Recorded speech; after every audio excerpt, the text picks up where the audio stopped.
தமிழத்தாய பகுதிகளில் தொடர்ந்தும் வாக்குகள் எண்ணப்பட்டு வருகின்றன. யார் தமிழ் மக்களின் பிரதிநிதிகள் அடுத்த நாடாளுமன்றத்துக்கு யாரை மக்கள் அனுப்பப் போகின்றார்கள் என்ற எதிர்பார்ப்பு தமிழ் மக்கள் மத்தியில் தொடர்ந்தும் காணப்படுகிறது. அப்படியான எதிர்பார்ப்புகளுக்கு மத்தியில் நாங்கள் எங்களது பிராந்திய செய்தியாளர்களை நேரடியாக இணைப்பதற்கும் தயாராக இருக்கிறோம். நாங்கள் வவுனியா வன்னி தேர்தல் தொகுதியில் உள்ள வவுனியா மாவட்டத்தின் நிலைமைகளை கூட நாங்கள் உங்களுக்கு எமது பிராந்திய செய்தியாளர் ஊடாக நேரடியாக தருவதற்கு தயாராக இருக்கிறோம். அங்குள்ள நிலைமைகள் தொடர்பில் பிராந்திய செய்தியாளரை இணைப்பதற்கான முயற்சிகளை நாங்கள் மேற்கொண்டு வருகிறோம். இவ்வாறான ஒரு நிலையில்தான் தமிழ் தாய பகுதிகளில் ஒரு வாக்களிப்பு வீதத்தில் ஒரு வீழ்ச்சி, அதாவது கடந்த ஜனாதிபதி தேர்தலில் அனுரகுமார திசாநாயக்கவுக்கு வாக்களிப்பதற்கு முண்டியடித்த மக்கள் தமிழ் பேசும் தமிழ் மக்களுக்கான ஒரு மாவட்ட பிரதிநிதியை அல்லது மாகாண பிரதிநிதியை அனுப்புவதில் ஒரு அசமந்த போக்கை காண்பித்த ஒரு நிலைமைதான் இந்த இம்முறை வாக்களிப்பு வீத வீழ்ச்சியை பார்க்கும்போது எங்களால் காணக்கூடியதாக இருக்கிறது. ஏற்கனவே நான் கூறியது போன்று வன்னி தேர்தல் தொகுதியை பொறுத்தவரை ஏறத்தாழ 7% வாக்கு வீழ்ச்சி காணப்படுகிறது. அதே போன்று மன்னிக்கவும், யாழ் தேர்தல் தொகுதியை பொறுத்தவரை ஒரு 7% வீழ்ச்சி காணப்படுகிறது. கிளிநொச்சி யாழ் மாவட்டங்கள் இணைந்த யாழ் தேர்தல் மாவட்டத்தில். அதே போன்று வன்னி தேர்தல் தொகுதியை பொறுத்தவரை 74.5% வாக்கள் ஜனாதிபதி தேர்தல் அளிக்கப்பட்டது. ஆனால் இம்முறை நாடாளுமன்ற தேர்தலில் தமிழ் மக்கள் பிரதிநிதிகள் தமது பிரதிநிதிகளை அனுப்புவதற்கு 65% வாக்காளர்கள் தான் தமது வாக்களை பதிவு செய்திருக்கிறார்கள். ஏறத்தாழ 10% மக்கள் வாக்குகளை பதிவு செய்யவில்லை. தற்போது நாங்கள் வவுனியா மாவட்டத்தின் நிலைமைகள் தொடர்பாக எமது பிராந்திய செய்தியாளர் உடன் இணைந்திருக்கிறோம். வணக்கம் கபில்நாத்.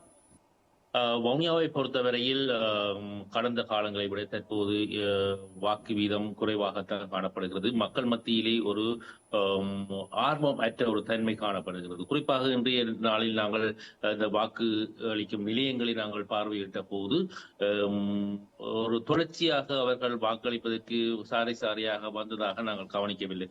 உண்மையில் கடந்த முறை ஜனாதிபதி தேர்தலுக்கு கூட்டமாக வந்து வாக்களித்த மக்கள் இம்முறை மிக குறைவாகவே காணப்பட்டதை அவதானிக்கக்கூடியதாக இருந்தது. அதனுடைய பிரதிபலிப்பு தான் 65.5% வன்னி தேர்தல் தொகுதியிலே காணப்படுகிறது. வவுனியாவை பொறுத்த வரைக்கும் 69.75% காணப்படுகிறது.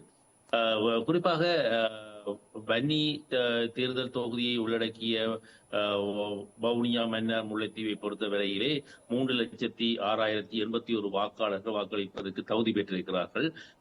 இது ஒரு 65% நாங்கள் பார்க்கின்ற போது 1,95,500 வரையிலான ஒரு வாக்காளர்களும் வாக்களித்திருக்கிறார்கள். இவர்களுக்குள்ளே நாங்கள் நிராகரிக்கப்பட்ட வாக்குகள் அல்லது இந்த 5% கீழ்பட்டவர்கள் பெறுகின்ற வாக்குகளை எல்லாம் கழித்து பார்க்கின்ற போது மிகவும் ஒரு குறுகிய வாக்காளர்களை கொண்டு, அதாவது குறிப்பாக 1,75,000 வாக்குகளை கொண்டு தான் இந்த 5 பாராளுமன்ற உறுப்பினர்களும் ஒரு போனஸ் ஆசனத்தையும் வழங்குவதாக கணிக்க வேண்டிய ஒரு சூழல் காணப்படுகிறது. இது ஒரு தமிழ் மக்களுடைய பிரதிநிதித்துவத்திலே பாரிய ஒரு தாக்கத்தை செலுத்துமா என்கின்ற ஒரு ஐயப்பாடு தற்போது காணப்படுகிறது. நிச்சயமாக நாங்கள் கடந்த தேர்தலை பொறுத்தவரை கபில்நாத், இலங்கை தமிழரசு கட்சி தமிழ் தேசிய கூட்டமைப்பு போட்டியிட்ட போது 3 ஆசனங்களையும், ஸ்ரீலங்கா பொதுஜன பெரமுன ஒரு ஆசனத்தையும், ஐக்கிய மக்கள் சக்தி ஒரு ஆசனத்தையும், இபிடிபி ஒரு ஆசனத்தையும் பெற்றிருந்தது. இம்முறை இந்த நிலைமை எவ்வாறாக மாறும் என்று நீங்கள் நினைக்கிறீர்கள்? குறிப்பாக இன்றைய இளைஞர்கள் மத்தியிலே இந்த திசை காட்டியை அவர்கள் ஒரு ஆரவாரத்தோடு தாங்கி செல்லுகின்ற ஒரு நிலைமையை நாங்கள் அவதானிக்கக்கூடியதாக இருந்தது.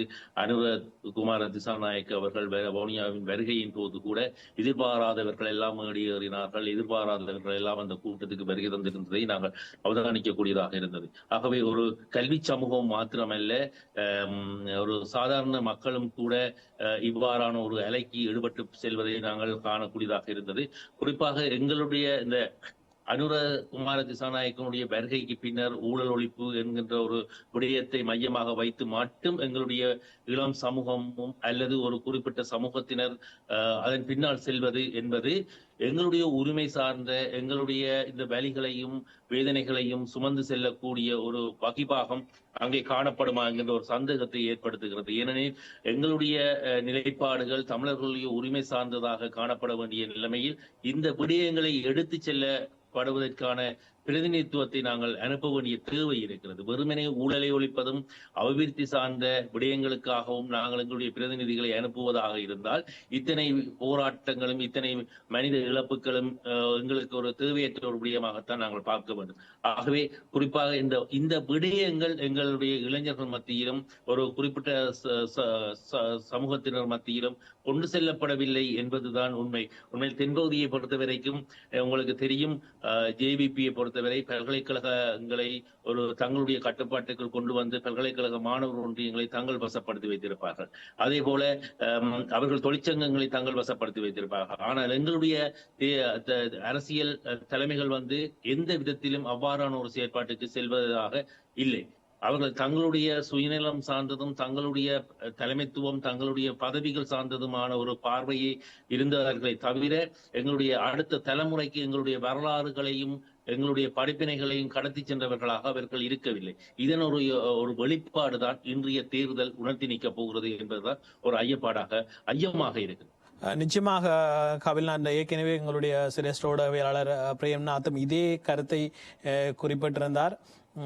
வன்னியை பொறுத்தவரை இந்த போராட்டத்தின் பிறகான, அதாவது உரிமை போராட்டத்துக்கு பிறகான நிலைமை என்பது அவங்களுடைய உரிமைகளை பெறுவதாக இருக்கலாம் அல்லது காணி விடுவிப்பாக இருக்கலாம். இதில் எவ்வளவு அரசியல்வாதிகள் நேரடியாக பங்கு பெற்றினார்கள் என்பது மிகப்பெரிய ஒரு கேள்விக்குறி. அதே போன்று இந்த வன்னிமண்ணை பொறுத்தவரை கேப்பாப்புலவு பிலக்குடியிருப்பு பகுதிகளில் தான் இந்த மக்கள் தாங்களாகவே இந்த அரசியல்வாதிகளை நம்பி பிரயோஜனமில்லை, தாங்கள் தான் அந்த காணியை கூட மீட்டெடுத்திருந்தார்கள். இப்ப களத்திற்கு சென்று அரசியல்வாதிகள் மக்களை சந்தித்து அவர்களுடைய பிரச்சனையை அணுகுவது என்பதும் அவர்களுடைய பிரச்சனைகளை உரிய நாடாளுமன்றத்துக்கு கொண்டு செல்வது என்பதும் எவ்வாறான செயற்திறன் மிக்க வகையில் வன்னி தேர்தல் தொகுதி நாடாளுமன்ற உறுப்பினர்கள் செயற்பட்டிருக்கிறார்கள் என்பது கூட பல்வேறு சந்தேகக்குரிய ஒன்றாகத்தான் காணப்படுகிறது. அவ்வாறான நிலைமைதான் வன்னி தேர்தல் தொகுதியை பொறுத்தவரையும் இருக்கிறது. அப்ப இம்முறை இந்த தமிழ் கட்சிகள் என்று பார்க்கும்போது யாருக்கான ஆதரவு இருக்கிறது? அப்ப அந்த களத்துக்கு சென்று செயற்படக்கூடியவர்களாக யார் அடையாளம் காணப்படுகிறார்கள்? குறிப்பாக எங்களுடைய இதுவரை காலமும் பாராளுமன்ற பிரதிநிதித்துவத்தை அலங்கரித்துக் கொண்டிருந்தவர்கள் குறிப்பாக இந்த மக்களுடைய போராட்ட களங்களுக்கு சென்று அவர்களுடைய நியாயமான போராட்டங்களுக்கு அந்த களத்திலே நின்று குரல் கொடுத்தவர்களாக தெரியவில்லை.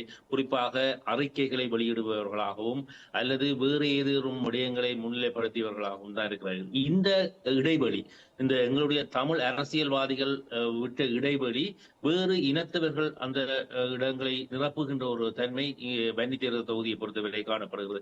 குறிப்பாக இஸ்லாமியர்கள் மற்றும் சிங்கள மக்களும் செறிந்து வாழுகின்ற ஒரு மாவட்டமாகத்தான் வன்னி தேர்தல் தொகுதி காணப்படுகிறது. இந்த பிரதேசங்களிலே குறிப்பாக தமிழ் மக்களுடைய வாக்குகள் அதிகமாக இருந்த போதிலும் கூட கடந்த முறை 2 இஸ்லாமிய பிரதிநிதித்துவங்கள் இங்கே வந்திருந்ததை நாங்கள் அவதானிக்கலாம். அது போல இந்த முறை ஒரு சிங்கள பிரதிநிதித்துவம் கூட வரலாம் என்கின்ற ஒரு நிலைமை காணப்படுகிறது. இது எங்கு என்றால் எங்களுடைய அரசியல்வாதிகள் இந்த மக்களை நாடி செல்லாதமை, அவர்களோடு இருந்த தொடர்புகளுக்கு அப்பாற்பட்டு அவர்கள் செயற்பட்டமை, இந்த பாராளுமன்ற தேர்தல் ஆரம்பிப்பதற்கு அண்மை காலங்களில் இவர்களுடைய ஊழல்கள் அல்லது இவர்கள் பார் லைசன்ஸ் எடுத்தார்கள், வாகன பெர்மிட் எடுத்தார்கள் என்கின்ற ஒரு இவர்கள் தொடர்பான ஒரு பிரச்சாரங்கள் இவ்வாறானவர்களுக்கான ஒரு வாய்ப்புகளை ஏற்படுத்துகிறது. அதற்கு அப்பால் வன்னி தேர்தல் தொகுதியிலே இது மாத்திரமல்ல, குறிப்பாக குருந்தூர் மேலை விவகாரம், வெடுக்குநாரி மேலை விவகாரங்கள் கூட பாரியளவான ஒரு பிரச்சனையை ஏற்படுத்தியிருந்தது.